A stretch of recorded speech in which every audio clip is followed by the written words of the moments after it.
जय महालक्ष्मी माँ। नमस्कार दोस्तों, आप सभी का आपके अपने YouTube चैनल आसान राह में हार्दिक स्वागत है। दोस्तों, मार्गशीर्ष मास में यानी कि अगहन मास में माता लक्ष्मी की पूजा का विधान है और हर घर में बड़े धूमधाम से मार्गशीर्ष महीने में माता लक्ष्मी की पूजा की जाती है।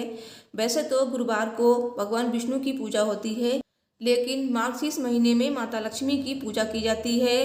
कहते हैं कि मार्गशीर्ष महीने में माता लक्ष्मी पृथ्वी पर विचरण करती हैं और जो भी उनकी पूजा आराधना करता है, व्रत रखता है, तो वो उन्हीं के घर में जाती हैं। दोस्तों, महालक्ष्मी के इस व्रत से घर में सुख, वैभव, धन संपत्ति, ऐश्वर्य आता है। साथ ही सारी मनोकामनाएं पूरी होती हैं। बहुत ही ज़्यादा शुभ फल देने वाला है महालक्ष्मी का यह व्रत। तो यह व्रत आपको जरूर करना चाहिए।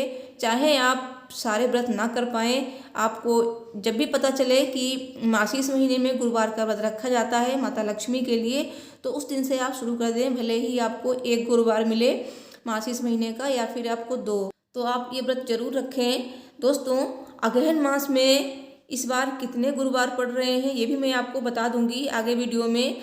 दोस्तों, अभी बताती हूँ कि पूजा कैसे करनी चाहिए, और पूजा की वीडियो मेरे चैनल पे पहले आ चुकी है, तो आप उस तरह से भी पूजा कर सकते हैं। और ये मैं आपको आसान विधि बता रही हूँ, इस तरह से भी आप पूजा कर सकते हैं।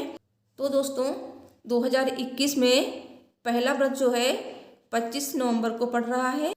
तो इसी दिन से आपको अपने व्रत शुरू करने हैं और आपको व्रत का संकल्प लेना है। तो आइए जानते हैं कि हमें व्रत कैसे करना है। दोस्तों, सुबह उठकर आप स्नान कर लें और पूजा की तैयारी आप एक दिन पहले ही कर लें। मतलब जो भी सामान लाना है पूजा का, वो आप एक दिन पहले ले आएँ, क्योंकि ब्रह्म मुहूर्त में पूजा करनी है। या फिर आप ये पूजा शाम को प्रदोष काल में कर सकते हैं। दोस्तों, ये पूजा के स्थल पर आपको गंगा जल छिड़क लेना है और उस पर मतलब माँ की चौकी लगानी है। और चौकी लगाने से पहले आप वहाँ पे रंगोली बना सकते हैं चावल से, और या फिर आप वहाँ पे मतलब चौक बना सकते हैं, स्वास्तिक बना सकते हैं, और माता के पैर जरूर बनाइएगा। तो इस तरह से आपको रंगोली बनानी है। उसके बाद आपको चौकी लगानी है, चौकी पर लाल कपड़ा बिछाना है, माँ का सिंहासन सजाना है। सिंहासन आप आम के पत्तों, आंवला के पत्तों और धान की बालियों से भी सजा सकते हैं। अगर कुछ नहीं है तो आप आम के पत्ते या फिर अशोक के पत्ते या फिर आप 5 तरह के भी पत्ते ले सकते हैं, तो आप कलश में रख लीजिए। तो कलश की स्थापना भी की जाती है। और पद्म पुराण में ये व्रत गृहस्थ जनों के लिए बताया गया है। और ये पूजा पति पत्नी मिलकर भी कर सकते हैं। अगर किसी कारण से पूजा में बाधा आ रही है तो औरों से भी पूजा करवाई जा सकती है। और खुद उपवास रख लें। तो दोस्तों, जिस दिन आप पूजा नहीं कर सकते हैं तो उस दिन को गिना नहीं जाएगा, उस दिन को गिनती में ना लें। लेकिन व्रत अगर आपने शुरू कर दिए हैं, बीच में कोई प्रॉब्लम आ गई है, तो व्रत को छोड़े ना, व्रत आप रख लें। और आप उसी तरह से जैसे भी आपने पहला व्रत शुरू करा है, जो भी व्रत में खाया है उसी तरह से आप खाएं। आप निर्जला भी व्रत रह सकते हैं, या फिर आप जल फल भी खा के रह सकते हैं, या फिर आप शाम को एक बार अन्न भी खा सकते हैं। तो आपको मीठा भोजन करना है, आपको नमक नहीं खाना इस व्रत में।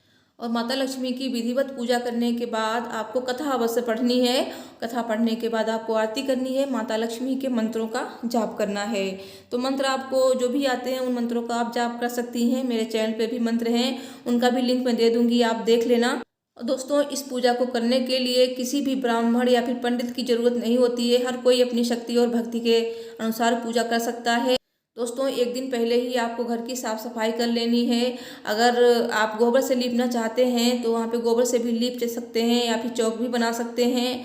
और एक चौकी लें, उस पर लाल कपड़ा बिछा लें, और चावल से आप अष्टदल कमल बना सकते हैं। या फिर आप ऐसे ही चावल रख लें, उसके ऊपर आप कलश रखें। और कलश में क्या क्या डालना है वो मैंने अपनी अगली वीडियो में बता दिया है, उसका लिंक दे दूँगी, आप देख लेना, नहीं तो ये वाली वीडियो लंबी हो जाएगी। और नारियल पे आप माता जी का फेस बना सकते हैं कुमकुम से। उसके बाद माता का वहाँ पे श्रृंगार भी कर सकते हैं। और लोटे के गले पे आप लहंगा भी बांध सकते हैं, छोटा सा लहंगा हो तो लहंगे को लोटे के गले पे बांध दें, और जो नारियल है वहाँ पे चुन्नी उड़ा दें। तो नारियल को माता जी का रूप माना जाता है और इसी तरह से भी पूजा की जाती है। तो माता जी को अच्छे से सजा लें, माता जी का श्रृंगार कर लें। उसके बाद आप उत्तर या फिर पूर्व दिशा में बैठकर माता की पूजा करें। दोस्तों, इस तरह से भी पूजा कर सकते हैं, या फिर आप लक्ष्मी माता की फोटो भी ले सकते हैं और कलश को आप अलग से स्थापित कर सकते हैं। और माता लक्ष्मी के साथ भगवान विष्णु की प्रतिमा अवश्य रखें, क्योंकि माता लक्ष्मी की अलग अकेले पूजा ना करें, क्योंकि माता लक्ष्मी चंचला होती हैं, चली जाती हैं, और जहाँ विष्णु भगवान जी होते हैं वहाँ वो स्थिर रहती हैं। तो भगवान विष्णु के साथ माता लक्ष्मी की पूजा करें और भगवान गणेश की भी वहाँ पे स्थापना करें। सबसे पहले गणेश जी की पूजा करें।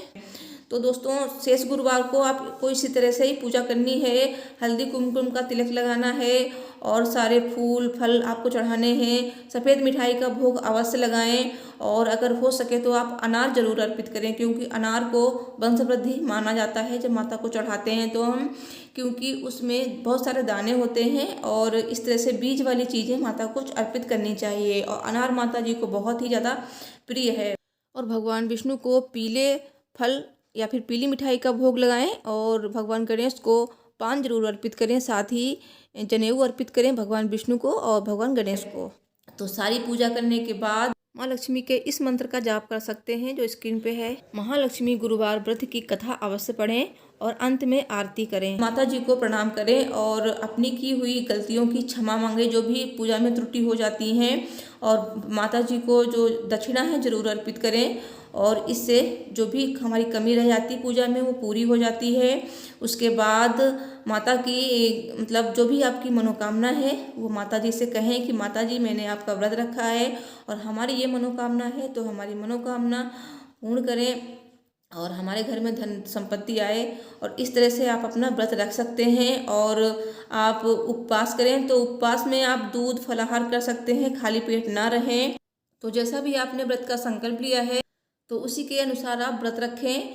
आप मार्गशीर्ष महीने के ही व्रत रहना चाहते हैं, 4 या फिर 5 जो भी होते हैं, तो उनका व्रत संकल्प लें तो बस 1 महीने का ही व्रत रखें। नहीं तो ये मार्गशीर्ष के पहले गुरुवार से शुरू कर आप 8 गुरुवार भी व्रत रख सकते हैं।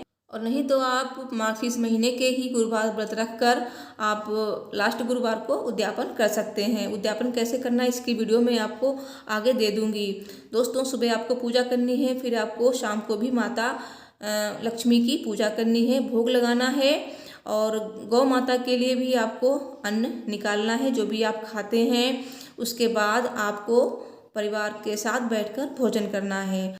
और दूसरे दिन सुबह स्नान करके पेड़ के पत्तों को निकाल लें और घर में अलग अलग जगह रख दें। पानी को क्यारी में डाल दें या फिर आप तुलसी में भी चढ़ा सकते हैं।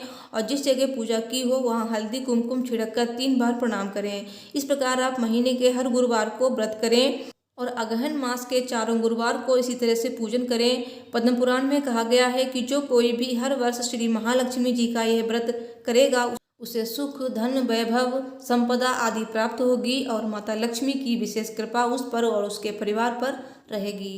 दोस्तों, सब बोलिए माता लक्ष्मी की जय। दोस्तों, 2021 मार्गशीर्ष महीने में 4 गुरुवार हैं, तो इस बार आपको 4 गुरुवार का ही व्रत करना है, जो कि पहला गुरुवार 25 नवंबर को है, दूसरा है 2 दिसंबर और तीसरा है 9 दिसंबर, चौथा 16 दिसंबर।